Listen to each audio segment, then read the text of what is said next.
if men want to have dating success, and maybe we're sort of looking more at short or mid-term relationships rather than the long-term ones. So we could still get the loser guy who is just really nice and has some money, and maybe he would provide enough mate value for a long-term relationship.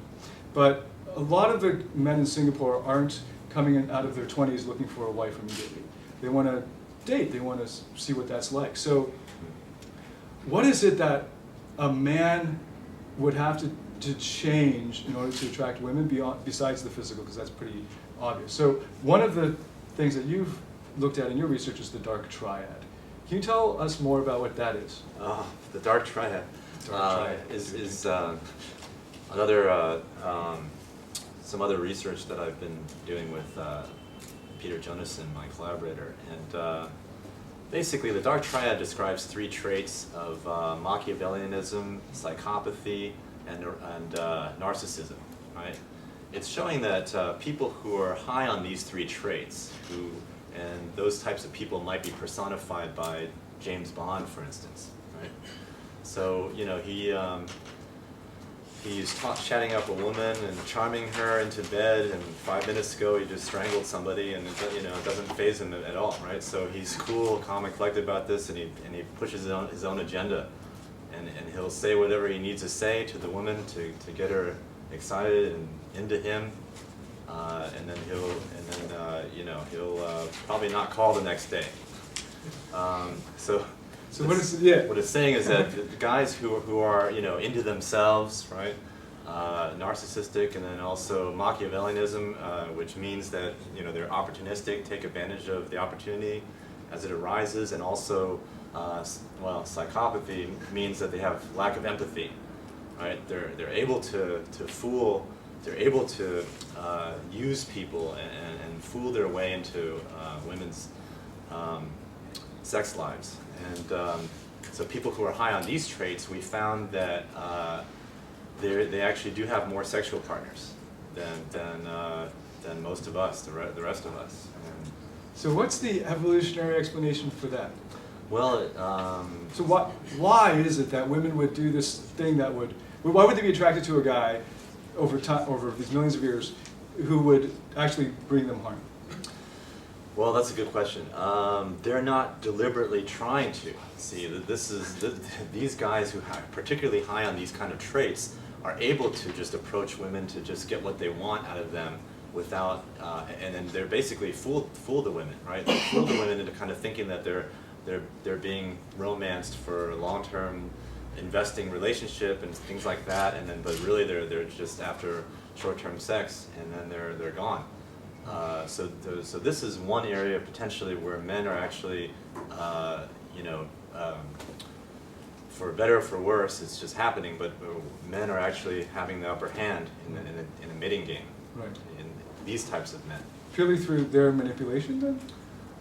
Purely through their manipulation, but we haven't done, completely comprehensive research on it, but I suspect that there's some underlying mate value for these guys, right? I mean, James Bond actually was a good-looking guy, right? And a tall, good-looking guy. So could it be that Machiavellianism, that one, it definitely could get you ahead in the world in terms of garnering more resources and social dominance? Right, right. So it could be, these are signaling evolutionarily, they're the good traits for survival and replication. Right. I mean, the idea of these papers that we published is basically that these traits are thought to be traditionally thought to be maladaptive, both for the people who have the traits and then for people who encounter these types of people. Right. But they may actually have evolved, possibly. They might be kept around over the years, and then they kind of exist in every different population. There's a certain small percentage of people who have these kind of qualities. They seem to float around. They seem to get by. Basically, they make their living fooling people, right? Fooling women. Kind of manipulating women into having sex, and then maybe they might take advantage of people in their jobs and things like that. Right. And I read this research article you put out recently that was looking at something like a dark triad situation. Was it like a con man thing, or like men who were very confident but they weren't really nice, but somehow during the females what's it called? The fertility period, that when she's ovulating, Oh, that yeah. she rates him as being a potentially better long-term partner. Is that correct? Oh, right. So, yeah, that research, my former grad student Christina Durante and I looked at. Basically, we're trying to explain why it is that women fall for the bad guy, right? What makes them actually go out with them and then fool themselves into thinking that they can actually have a long-term relationship and Right. keep this guy, right? Why do women like jerks? Right. Why do women like jerks? And then, well, one possible explanation, and what we found in our data, is that this only happens it acutely happens when they're ovulating. When women are ovulating, it's the time when they're most likely to become pregnant. It's also the time when women are basically 3.5 times more likely to have an affair, a sexual affair, cheat on their partner. Yeah. It turns out that they're more likely to do so if they find their partner physically unattractive. So it's Right. kind of like they're seeking a sexual affair to get the good genes, someone else's genes, even though they're retaining their mate's resources. They have no intention of leaving their mate necessarily. But that's another line of inquiry. So what we found is that when women are ovulating, this is a critical period for them. They kind of convince themselves that they're more likely to believe that this guy who's good looking and described as unreliable, kind of like unreliable, basically, they actually think that he would invest in her personally.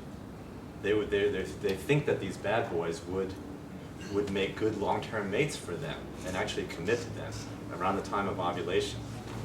And so this potentially could be a psychological mechanism to get women to go after these guys right when they're able to become pregnant, and therefore to capture the genes of these guys. Because these bad boys, one component of these guys, what's hypothesized about where the social dominance comes from, and where the symmetrical face and all these masculine features and stuff come from, they come from good genes.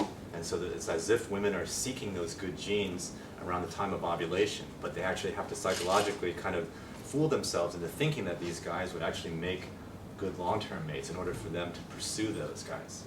Right. So it seems like then that what we want are people who will help us give our kids good genes.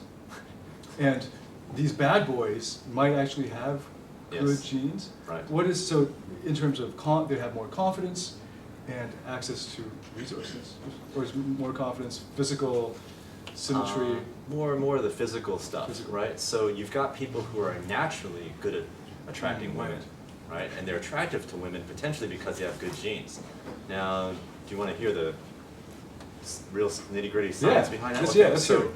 So here's the deal. So testosterone is something that we all have. Women have it too, but men tend to have about seven or so times more than women of testosterone. Testosterone influences sexual desire and also aggressiveness and things like that, right?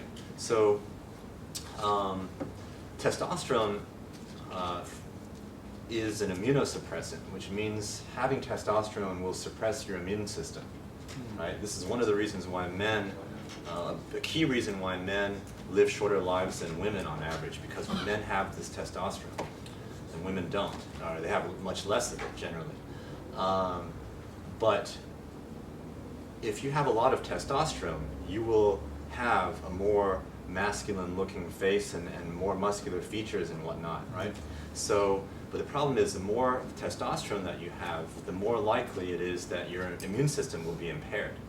So it turns out that women seem to find very sexually attractive men who are both highly masculine in their facial appearance and then also in their body, and then but also they're symmetrical.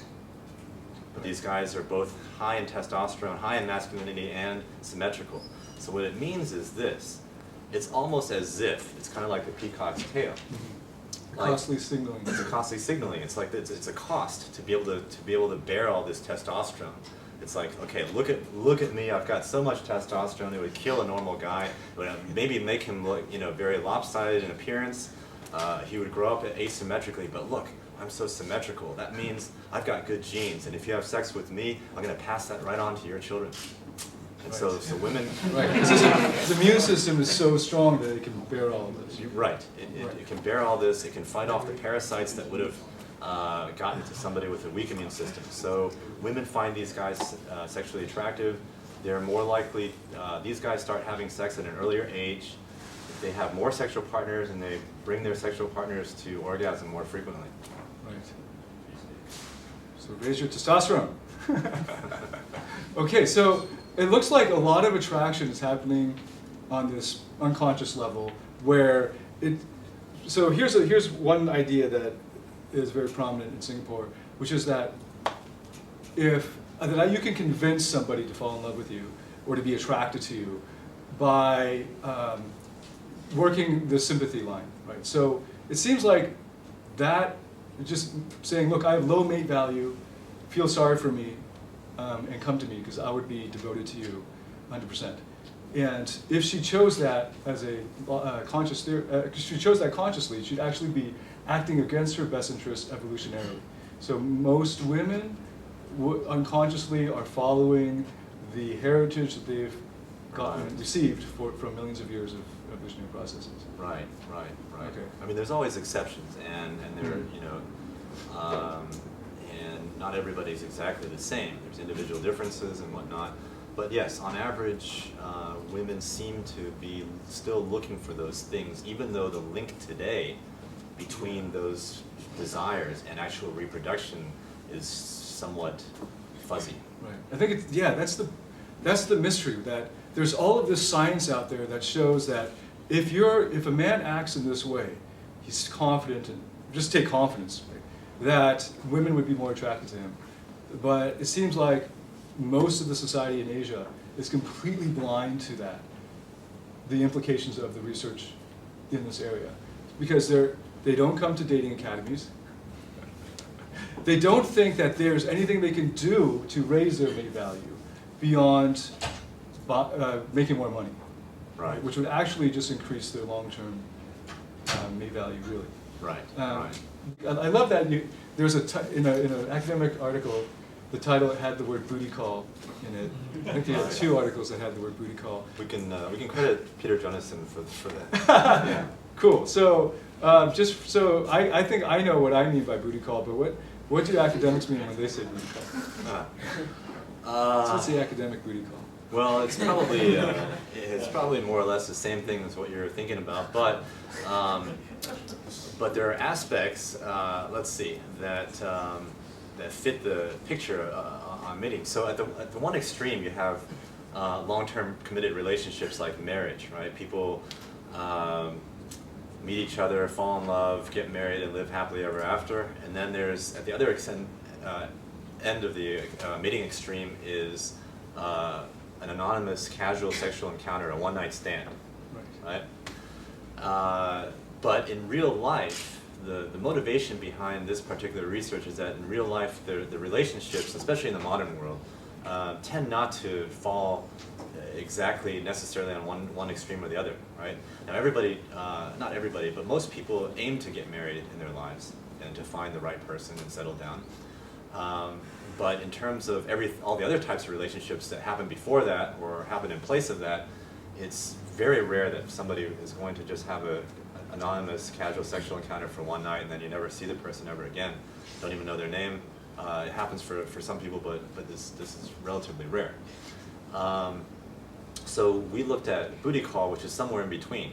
It's a little bit closer towards the sexual side of it than the long-term committed relationship side of it, but we looked into this and just found that it does have, it's kind of a compromised relationship because it has the casual sex that men ideally want, right? That aspect of it, relatively speaking, but then it has more intimacy than, say, just a casual sexual encounter.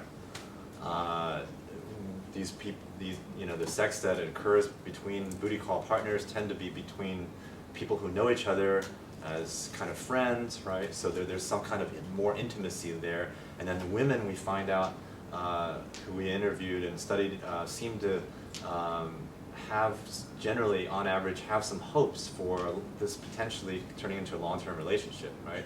And people could be using this type of relationship as a backup relationship. It's like one other, okay, keeping my feet wet in this relationship that's kind of casual, has both elements of friendship and sex, but then it could turn into something more, right? So it's kind of a compromise type of relationship between men and women that kind of evolved, not evolved necessarily in a evolutionary natural selection standpoint, but just came about over the years. Right. So I thought that was very enlightening, because one misconception that men have about women's motives in entering relationships is that women just want to get married. Or as soon as you go on one date with them, they want you to be their boyfriend. And that actually, the misconception is really in the minds of the men. That, I mean, in the sense that there are women who enjoy casual dating relationships as well. And there's actually an evolutionary explanation for it, so that, well, there's a psychological reason for it, that they want to keep their options open, right? That they're exploring the different options, and that this is actually to their advantage. But there are actually some women who enjoy this. And if men are surprised at this in the modern world, they're really going to set themselves up for not enjoying booty call relationships in that academic sense. You know, so, because sometimes booty call just means that she calls you at 2 a.m. to have sex, and you're like sort of the drunken option. But in this, what you're saying is it's more of a casual dating relationship, where there isn't this exclusive, committed relationship. Right.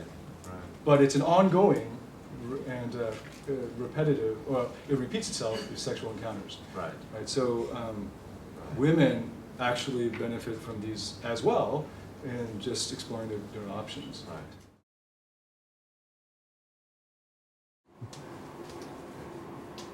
Hey, if you like our video, subscribe to our YouTube channel, and remember to like our Facebook fan page for videos only on Facebook.